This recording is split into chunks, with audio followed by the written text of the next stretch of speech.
మొట్టమొదటి దాన్నే కాదు, ఇవాళ ఇంకో తమ్ముడు చెప్పిండు, తెలంగాణ పార్టీ అంటే తెలంగాణ మనం, తెలుగు మనది, తెలుగు మనం. మరి మన నుంచి తెలుగు వచ్చిందా, తెలుగు నుంచి మనం వచ్చినమా? అంటే తెలుగు భాష నుండి మన ముదిరాజులం పుట్టినమా?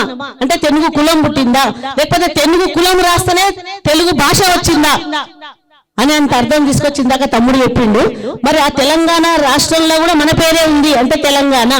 అంతేకాదు తమ్ముడు, తెలంగాణ పార్టీ మనదే కాదు, తెలంగాణ పార్టీకి మొట్టమొదటి నాయకుడు బయలుదేరినప్పుడు కేసీఆర్ గారు తర్వాత హరీష్ రావు గారి తర్వాత థర్డ్ పర్సన్ మీ అక్క మండల వరలక్ష్మి. నేను నా జాతి కోసం ఇవాళ చెప్తున్నా బయటకి, నేను ఇన్నేళ్ళు చెప్పలేదు తమ్ముడు మహేష్ అన్నట్టుగా. ఎందుకంటే నా జాతి కోసం ఇవాళ నేను ముందు పెట్టుకోవాల్సి వచ్చింది, బయట పెట్టుకోవాల్సి వస్తుంది. మొదటి మహిళనే కాదు, ఎంటైర్ స్టేట్ లో మొట్టమొదటి దాన్ని. అంతేకాదు మీ అక్క మీ సోదరి తిలకం దిద్దిన తర్వాతనే కేసీఆర్ గారు బయటకు వచ్చిండ్రు. కావాలంటే ఇక్కడ పెద్దలందరూ సాక్షులు. ఎందులో తక్కువ మనం అని చెప్పడానికి మాత్రమే నేను చెప్తున్నా. నేను అడ్వకేట్ని, నేను టీడీపీలో ఫౌండర్ని, నేను ఆల్విన్లో జాబ్ చేసిన, ట్రేడ్ యూనియన్ లో బిఎంఎస్ లీడర్షిప్ చేసిన. టైగర్ నరేంద్ర గారు ఎంపీ గారు చనిపోయారు, ఇప్పుడు కీర్తిశేషులు. ఆ సంగతి కూడా నారాయణన్న గారికి తెలుసు. మరి తను బిఎంఎస్ పార్టీకి ప్రెసిడెంట్ లేట్ శ్రీ ఆలయ నరేంద్ర గారు. నేను జనరల్ సెక్రటరీగా పనిచేసిన, అంటే ట్రేడ్ యూనియన్ రాజకీయాలలో కూడా పనిచేసిన. తర్వాత బైసాబ్ గారు రాకపోతే పీజేఆర్ గారిని తీసుకుపోయినాం. పీజేఆర్ గురించి మీకు తెలియని వాళ్ళు మీరు ఎవరు ఉండరు, అది ఐఎన్టీయూసీ ట్రేడ్ యూనియన్. తను ప్రెసిడెంట్ పీజేఆర్ గారు, నేను జనరల్ సెక్రటరీగా చేసిన. నా నాయకత్వాన్ని నా లీడర్షిప్ ఇష్టపడి నన్ను కూడా నాకు వాళ్ళు పోస్ట్ ఇవ్వడం జరిగింది.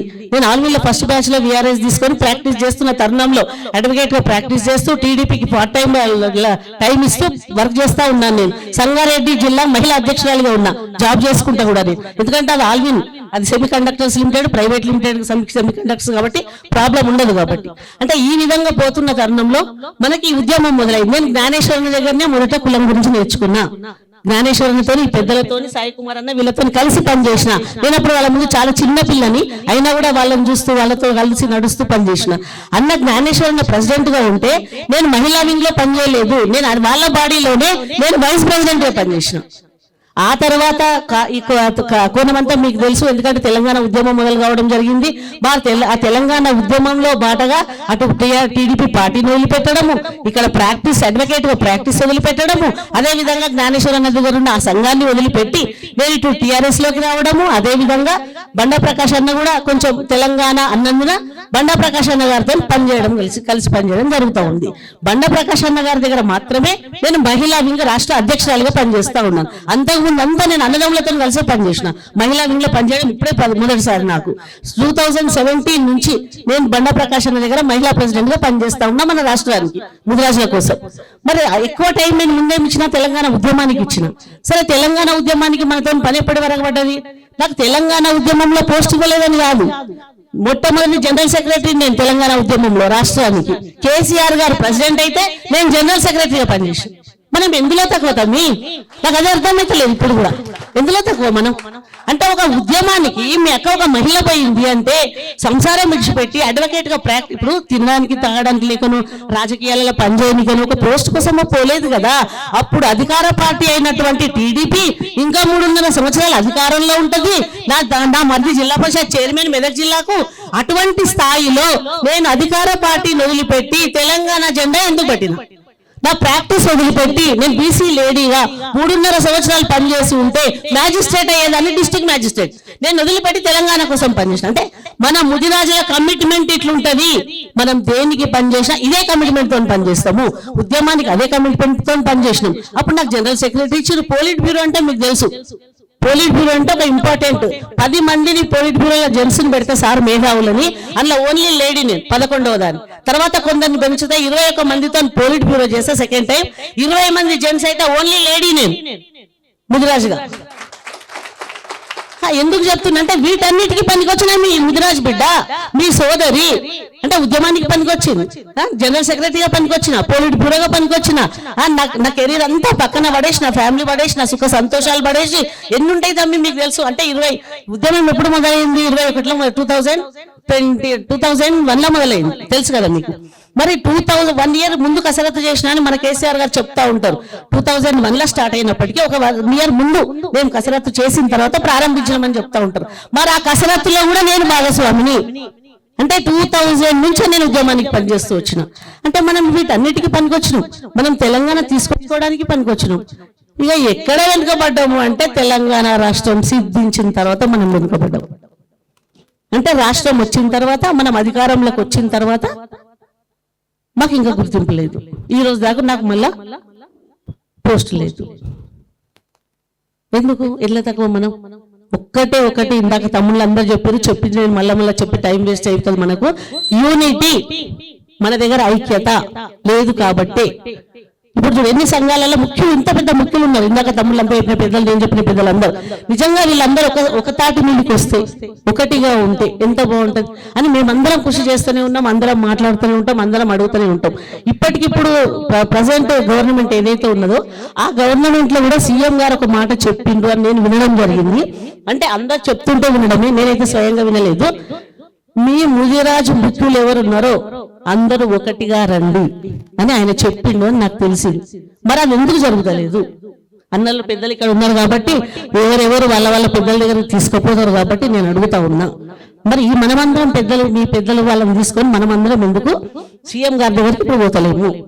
పోతేనే కదా. ఇప్పుడు ఇంకొకటి ఇందాక చెప్పుకున్నాం, మన మధ్యకు ఎమ్మెల్సీ వస్తామని 99% ఇస్తామని వాళ్ళు చెప్పిండ్రు, వస్తుందని మనం నమ్మినాం. అయినా రాలేదు. కారణం సరే ఇది జరిగిపోయింది. మరి రేపు ఖచ్చితంగా ఒక ముదిరాజుకు మంత్రి పదవి రావాల్సిందే. మరి దానికోసం మనం అందరం కలిసిపోవాలి కదా. మళ్ళీ మీరు అందరు రాలేరు, మీ దగ్గర యూనిటీ లేదు.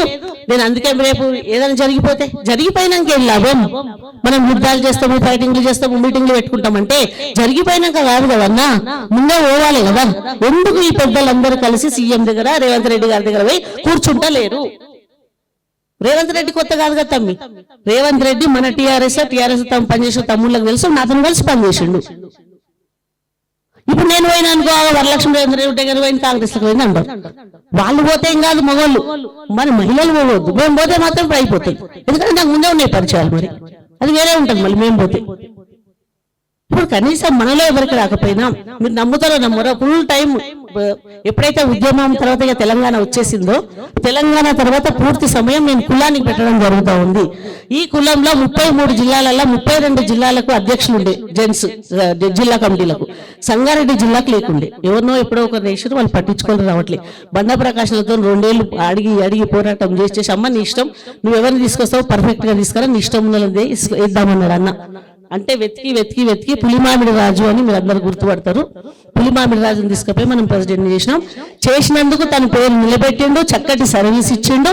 మన ముదిరాజులలో ఒక గొప్పగా మన కులాన్ని గొప్పగా తీసుకుపోయిండు. రాష్ట్రం మొత్తంలో అన్ని జిల్లాల కన్నా సంగారెడ్డి జిల్లాను పైన పెట్టిండు. అట్లా ఉండాలి తమ్మి. ఎవరైనా పని చేస్తే కష్టం ఉంటే అట్లా ఇస్తే మనకు కూడా కొంచెం ఇన్స్పిరేషన్ ఉంటుంది, చేసిన వాళ్ళకి చెయ్యాలని ఉంటుంది, నాలాంటి మహిళలకు బయటకు రావాలని ఉంటుంది. ఇవన్నీ ఉంటాయి. అదే విధంగా మరి మదేం చేస్తుండో నేనైతే స్వయంగా చెప్పాల్సిన అవసరం లేదు, నీలమ్మ చేసేటి మీకు అందరికీ తెలుసు. అదే విధంగా ఇప్పుడు లోకల్లో కూడా ఒక తమ్ముడు అదేందో మరి ఎక్కువ వరకు ఇలాంటి వాళ్ళంతా ఎక్కువ సంగారెడ్డి జిల్లాలోనే పుడుతున్నారు. నేను గొప్పగా చెప్పడం అని కాదు, నాది కూడా సంగారెడ్డి. కాకపోతే ఇప్పుడు కొండాపూర్ మండలంలో సతీష్ అని ఇంకొక తమ్ముడు ఉన్నాడు. పాపం ఆ తమ్ముడు కూడా చిన్నగానో పెద్దగానో తనతో అయిన సహాయం తను చేసుకుంటూ పోతాడు. ఇందాక ఫైనాన్షియల్ లేని వాళ్ళకి హెల్ప్ చేయాలనే టాపిక్ వచ్చింది కాబట్టి నేను చెప్తా ఉన్నా. మరి ఈ టాపిక్ తమ్ముడు చెప్పిన టాపిక్ ఏమో ఇది, పేదవాళ్లకు కష్ట సుఖాలలో చావు బతుకులకు సహాయం చేయాలని. కానీ ఇంకొక తమ్ముడు తీసుకున్న పాయింట్ వేరే ఉంది. దాన్ని మీరు అందరూ క్యాచ్ చేసిందో లేదో నేను ఒక్కసారి మళ్ళీ మీకు గుర్తు చేస్తా. ఇప్పుడు ఎంతసేపు అవును జ్ఞానేశ్వర్ అన్నకు రాలేదు, అవును ఇంకొకరికి రాలేదు, ఇట్లా కాదు. అయితే మనలో ఆ వర్క్ ఉంటేనే మనకు వస్తుంది. మనం ఆ కష్టం, ఆ కృషి, ఆ పట్టుదల, ఆ పని చూపించాలని ఇంకొక తమ్ముడు చెప్పిండు 100%. ఇప్పుడు బండా ప్రకాష్ అన్న కాంగ్రెస్ లో ఉండే, బండా ప్రకాష్ అన్నను తీసి కేసీఆర్ గారు రాజ్యసభ ఎందుకు ఇచ్చిండ్రు అంటే ఆ తమ్ముడు చెప్పిన పాయింట్ అక్కడ కవర్ అయింది. అంటే ఆయన మేధాశక్తిని బట్టి, ఆయన ఒక మేధావి, ఆయనను గుర్తించి ఆయన గతంలో ఏమేమి చేసిండు, కాంగ్రెస్ లో ఎంత సిన్సియర్ గా వర్క్ ఇచ్చిండు, ఏజ్ అయిపోతున్న ఆయన కూడా ఏ పదవి రాకుండా ఆయన పార్టీని పట్టుకొని ఎట్లున్నాడు, ఇవన్నీ గమనించిన తెలివైన మన కేసీఆర్ గారు చాలా తెలివైన వారు కాబట్టి అది గ్రహించి, ఇంకొకటి దాని వెనకాల ఉన్న మర్మం ఏంది, జాతిలో చాలా వరకు మన జ్ఞానేశ్వరాన్ని బట్టి కొంటున్నా, మిగిలిన ఎవరెంబడి ఉన్నారు, బండ ప్రకాశం కూడా ఉన్నారు. కాబట్టి ఈ జాతి అయితే కదిలేస్తుంది కదా అని లాగేసుకున్నాడు అన్న. అవునా కాదా? మరి ఈ పనే మనం ఎందుకు చేయొద్దు? ఇది మనం చేస్తే మనల్ని కూడా గట్లనే లాగుతారు కదా, మన దగ్గరికే వస్తారు కదా. ఒకటి. ఇంకొకటి డబ్బు సహాయం అనే వరకు, ఇప్పుడు డబ్బు కొందరి దగ్గర ఉండొచ్చు, కొందరి దగ్గర లేకపోవచ్చు. డబ్బున్న వాళ్ళు ఏం ఆశిస్తున్నారు? ఒకేసారి రాజకీయాలకు వచ్చి పొలిటికల్ పవర్ కావాలనుకుంటారు. ఇందాక తమ్ముడు చంద్రశేఖర్ చెప్పిండు పొలిటికల్ పవర్ మస్ట్ అనేది, మస్ట్ పొలిటికల్ పవర్. ఎందుకంటే ఇవాళ ఆదాని అంబానీ లాంటి వాళ్ళు కోటాను కోటీశ్వర్లు ఎన్నో కోట్ల డబ్బు సంపాదించినాక కూడా వాళ్ళకి సరిపోక అంత ఉన్నా వాళ్ళు రాజకీయాలకు ఎందుకు వస్తున్నారు అంటే అందరూ డబ్బు సంపాదించడానికి వస్తలేరు, అందరు ఆస్తులు సంపాదించడానికి వస్తలేరు. పవర్ కావాలి. ఎందుకు కావాలి? వాటిని కాపాడుకోవడానికి కావాలి. పవర్ చాలా వాటికి అవసరం. ముఖ్యంగా వాళ్ళ ఆస్తులు మస్తు దాన్ని కాపాడుకోనికే పవర్ కావాలి. కాబట్టి పవర్ మస్ట్ అన్నప్పుడు ఇప్పుడు మన దగ్గర కొందరు నాయకుల దగ్గర డబ్బు ఉండగానే మేము నాయకులం అయిపోతామని మనం ధన్మనల్లోకి వెళ్ళిపోతే మనం నాయకులను కాలేము, మనం నిలబడ్డా గెలవము, మనం అడిగినా మనకు టికెట్లు రావు, మనం ఓడిపోయే అవకాశాలు ఎక్కువ ఉంటాయి. ఎందుకుంటే అంటే మనం పబ్లిక్ లో ఉండాలి, మనం పబ్లిక్ సర్వీస్ చేసి ఉండాలి, పబ్లిక్ హెల్ప్ చేసి ఉండాలి, సోషల్ వర్క్ అన్నా చేసి ఉండాలి. ఇట్లాంటి కొన్ని ఇష్యూస్ ఉన్నాయి. పబ్లిక్ లో మంచి పేరన్నా ఉండాలి, మన బ్యాక్గ్రౌండ్ అన్న ఉండాలి, మన తాతల తండ్రులన్నా రాజకీయం చేసి ఉండాలి. లేదు ఇవన్నిటి నుంచి గెలుస్తాడంటే 100కి ఎవడన్నా పైసలు పెట్టి గెలుస్తాడు, కానీ తక్కువ శాతం. కాబట్టి ఇప్పుడు తమ్ముడు చెప్పిన పాయింట్ ఏంటంటే డబ్బు ఉన్న వాళ్ళు నలుగురే రాజకీయాలలో పోయే బదులు మీరున్న ఆ డబ్బును 40 మంది మీద ఎందుకు పెట్టదు అని అడిగింది తమ్ముడు.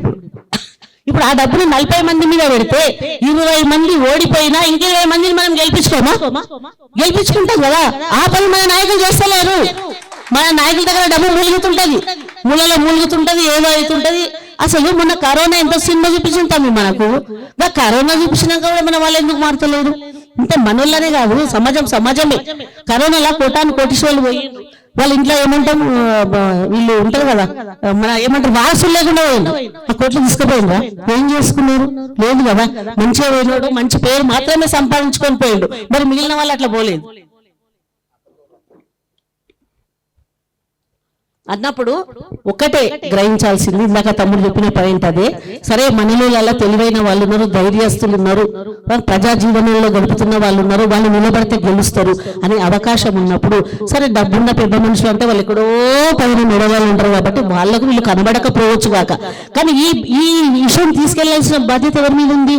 సమాజంలో సమాజానికి ఐక్యతతో నుండి సమాజంలో ఒకరిగా మనలో ఒకరిగా అన్నదమ్ముడిగా మెదులుతున్న మనమందరం, అక్క చెల్లెలుగా మెదులుతున్న మా మహిళలు మనం ఎవరమైతే ఉన్నామో ఈ ఇష్యూని మనం తీసుకుపోవాలి.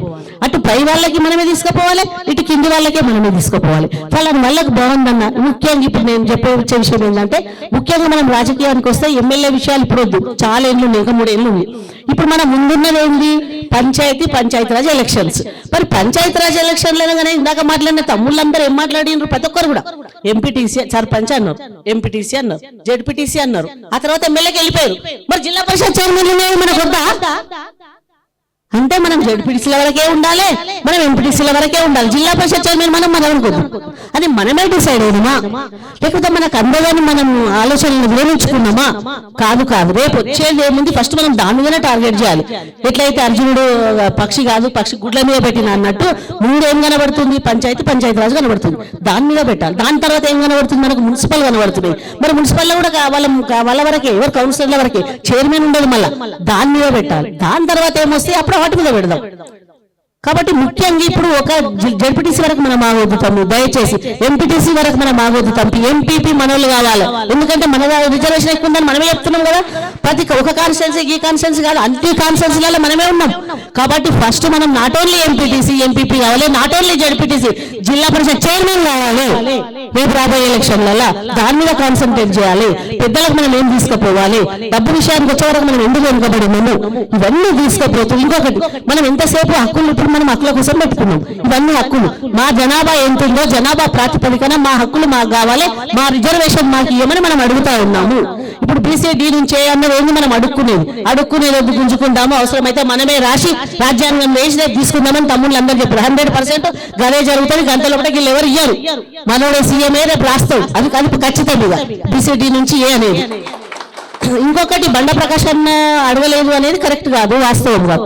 ఎందుకంటే నేను ఎవరు అనేది కాదు, నేను ఒక నాయకురాలుగా, నేను ఒక మీ సోదరిగా నేను గమనిస్తున్నా.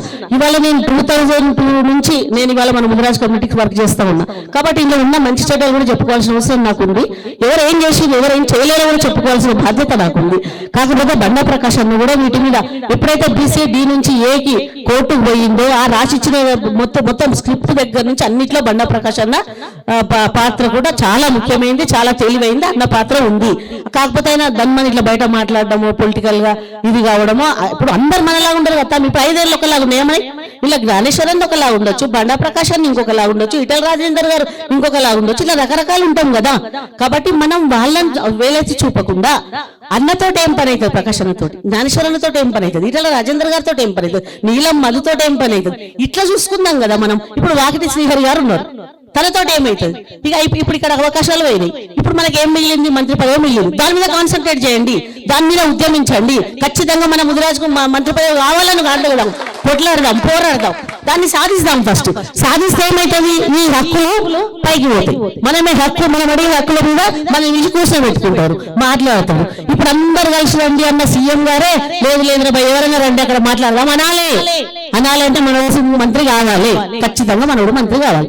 అది ఎట్లయితారు, ఎవరైతారు, ఏమవుతారు అనేది ఏమైనప్పటికీ దాని మీద కాన్సన్ట్రేట్ చేసి మనం మాట్లాడే ప్రతి ప్రెస్ మీట్లు కానీ మీటింగ్లు కానీ ఈ మంత్రి పదవి మీద కాన్సన్ట్రేట్ చేసి, ఎందుకంటే అది ముందుంది, దాని తర్వాతనే ఎలక్షన్లు కూడా. కాబట్టి దీని మీదనే బాగా కాన్సన్ట్రేట్ చేయండి తమ్ముళ్ళారా. మీరు అందరూ కూడా ఎక్కడికక్కడ ఇప్పుడు మీరు ఇక్కడికి నుంచి పోయిన తర్వాత కూడా మీరు ప్రెస్ మీట్లు పెడతారా, మీరు ఒక యూట్యూబ్లలో మాట్లాడతారా, ఎలా మాట్లాడతారా, దీని మీద బాగా కాన్సన్ట్రేట్ చేసి మాట్లాడాలని నేను చెప్తా ఉన్నా. ఇదొకటి. మరి ఇంకొక ముఖ్యమైన విషయము, ఇప్పుడు మనం హక్కులు అని హక్కుల కోసం అడుగుతున్నప్పుడు మరి మన బాధ్యతలు ఏంటి? బాధ్యతలు లేకుండా హక్కులు వస్తాయా? మనం బాధ్యతలు కూడా నిర్వర్తించాలి కదా. ఇక్కడ విన్నాము, ఇంటి పోయి కూర్చున్నాము, సాయంత్రం అయితే అయిపోయింది, మర్చిపోతాం, రేపటికంటే కాదు కదా. హక్కుల కోసం ఎంత మనకు హక్కు ఉందో, హక్కు మీద మనకు రావాల్సిన వాటా గురించి మనం ఎంత కొట్లాడాలనుకుంటున్నామో, పొందాలనుకుంటున్నామో మన వాటాని, దానికి తగిన పని చేయాల్సిన బాధ్యత కూడా మన మీదే ఉంది. మరి ఆ బాధ్యతలు ఏంటి? ఇవాళ సోదరి మని చెప్పింది, ఏమని మహిళలను తీసుకురావాలన్నా ఒక్కొక్కరు. ఇంకొక మాట ఏం చెప్పిండు తమ్ముడు అన్న, ఇంకొక అన్న ఏం చెప్పిండు, గౌడ ఉంటది రెండు పెద్దగా, ముదిరాజు అయితే పెద్దగా అవుతుందని టీచర్ గారు చెప్పిండ్రు. ముదిరాజు అయితే పెద్దగా అవుతుంది కాబట్టి నేను రాజు పెట్టినాను, 100% వాస్తవం. ఇప్పుడు ఈ రాజు అనేది ఇప్పుడు అన్న చెప్తాను, ఇప్పుడైతాను, ఇప్పుడు మనం వినడో కాదు. పిట్ల కృష్ణ ముదిరాజు గారు కాంగ్రెస్ లో సీనియర్ మోస్ట్ లీడర్, పెద్దన్నలకు తెలుసు. ఆయన ఈ రోజు కాదు, నేను పుట్టక ముందు నుంచే, అంటే ఆయన పిల్లలకు మోహన్ అంటే మోహన్ రాజ్ అని పెట్టిండు. అంటే ఈ విధంగా అన్నలు ఇక్కడ సాక్ష్యం, వాళ్ళకి తెలుసు. అంటే ఇప్పుడు తమ్మి ఇది ఎప్పటి నుంచో ఉంది, దీన్ని మనం కవర్ చేసుకోలేకపోయినాం, మనం గ్రహించలేకపోయినాం, దీన్ని పబ్లిక్ గా తీసుకోలేకపోయినాం, పబ్లిసిటీ చేయలేకపోయినాం, మనం అందరం మీటింగ్లలో చెప్పుకోలేకపోయినాం. అంటే నేను పుట్టక ముందు నుంచి పిట్ల కృష్ణ గారు మొదలుపెట్టి ఇంకెవరు మహబూబ్ నగర్ కూడా ఒక 100,000 పెట్టిండు. మరి అది ఇంకా కూడా మన ప్రతి ఒక్కరి పేరు పక్కన ఎందుకు రాలేదు? ఇది రెడ్ల తప్ప, ఇది వెలుమల తప్ప, ఇదెవరు తప్పు? మనది కాదా?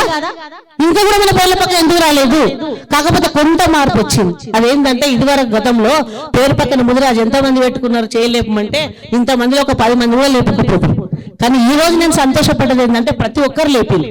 నిజంగా కూడా మనలో మార్పు వచ్చింది, మనలో ఐక్యత వచ్చింది. నేను ఎట్లా చెప్పగలుగుతున్నా అంటే, మనం పెడుతున్నటువంటి సోషల్ మీడియాలో, మనం చూస్తున్నటువంటి గ్రూప్స్ లో ఆ మాటలు ఒక్కొక్కటి అది వింటుంటే, అవి చూస్తుంటే అసలు ఒక రోజు సరిపోదు.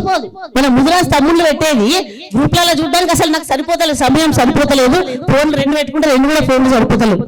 అంటే ఇదంతా యూనిటే కదా.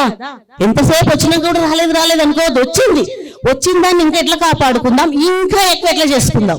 ఖచ్చితంగా మనం దీని మీద పోవాలి. ఇంకా ముదిరాజు బిడ్డలు చాలా మంది పెడుతున్నారు, అందరు పెట్టాలంటే ఏం చేద్దాం? Mudiraj must ending the name అనేది ఎట్లా తీసుకుపోదాం, వీటి మీద చేయాలి. మనం రాలేదంటే కూడా మళ్ళీ చేసే వాళ్ళు కూడా బాధ అవుతుంది. ఇప్పుడు అన్నలందరూ పెద్దలు పనిచేసారు, వాళ్ళు చేయలేరంటే కరెక్ట్ కాదు, చేసేవాళ్ళు చేస్తూనే ఉన్నారు. వాళ్ళ సహాయం కొందరు వెనుక నుంచి సహాయం చేస్తుండొచ్చు, కొందరు ముందుకు వచ్చి సహాయం చేస్తున్నారు. కాకపోతే చేసే అన్నలను వాళ్ళని ఎప్పుడు ఎక్కడ మనం ఎట్లా ఇన్వాల్వ్ చేద్దాం, వాళ్ళ సర్వీస్ ఎట్లా వాడుకుందాం. ఇప్పుడు తమ్ముడు శివ ఎగ్జాంపుల్, ఇప్పుడు తమ్ముడు శివ మనకి ఎగ్జాంపుల్. ఈ మాత్రమైన వాళ్ళని పెడుతున్నాడు పనిలో, వాళ్ళని దింపుతాడు, మనందరినీ ఇస్తున్నాడు, దింపుతున్నాడు. ఎంత పనున్నా ఇచ్చిపోయి రావాల్సి వస్తుంది, తప్పని పరిస్థితి అవుతుంది. ఇవన్నీ తమ్ముడు ఒకటే చేస్తే అవుతుందా? మరి తమ్ముడు ఒకటి భుజాలం చేసుకుంటే అవుతుందా? అందరు వేసుకోవాలి. ముఖ్యంగా మహిళల గురించి ఇప్పుడు నేను ఎప్పుడైతే మన దీంట్లోకి వచ్చిందో ఉద్యమంలో కూడా ప్రతి అన్నకు అదే చెప్తుంది, మీరే వస్తున్నారు లీడర్లు మీరే వస్తే ఎట్లా, మరి ఇంతకెళ్ళి ఒక అమ్మను అక్కను చెల్లెళ్ళు ఎవరైనా తీసుకురండి అని తెలంగాణ ఉద్యమంలో మనిషిని బతిలాడుతుంది. నా మీటింగ్ ఉందని నేను ఫస్ట్ ఈ మహిళల గురించే చెప్తుంది. అదే విధంగా మన ముదిరాజులలో కూడా నేను ప్రతి మీటింగ్ లో నేను ఇన్వాల్వ్ అయిన ప్రతి మీటింగ్ లో అన్న మీరు మొన్న కూడా ఏదో మీటింగ్ లో నేను ఇదే చెప్పిన, ఒక్కొక్కరిని పట్టుకొస్తే మీరు ఇప్పుడు ఇంతమంది ఇక్కడ ఎంతమంది ఉన్నారో ఒక్కొక్కరిని తెచ్చినా ఇంతకు ఒక 5-6 ఇంతలు మహిళలు ఎక్కువ కనబడతారు. ఎందుకో తెలియదు, మరి మీరు 100 మంది ఉంటే గంత కనబడతారు, మా మహిళలు 10 మంది ఉంటే అంతే కనబడతారు. మళ్ళీ కళగా ఉంటది, అదొక శుభంగా ఉంటది, మంగళప్రదంగా ఉంటది. ఎన్నో చెప్పొచ్చు, దాని మీద టైం లేదు కాబట్టి మనకు ఈ విధంగా ఉంటది. కాబట్టి ఎందుకు ఇన్ని సంవత్సరాలైనా మీరు కనీసం సరే మన ఇంట్లో పని ఉంటుంది తీసుకురాలేదు, మరి చెల్లెలను లేదు పక్కింటి వాళ్ళను లేదు మన కులంలో, ఇప్పుడు ఊరన్నాక కులం మనలో చాలా మంది ఉన్నామని చెప్పుకుంటున్నాం కదా, అంత మందిలా మీరు ఎందుకు 4 ఆడపిల్లల్ని బయటకు తీసుకురారు, మీరు ఎందుకు 4 లీడర్లను చెయ్యరు, మీరు ఎందుకు ఒక మహిళా కమిటీ వెయ్యరు?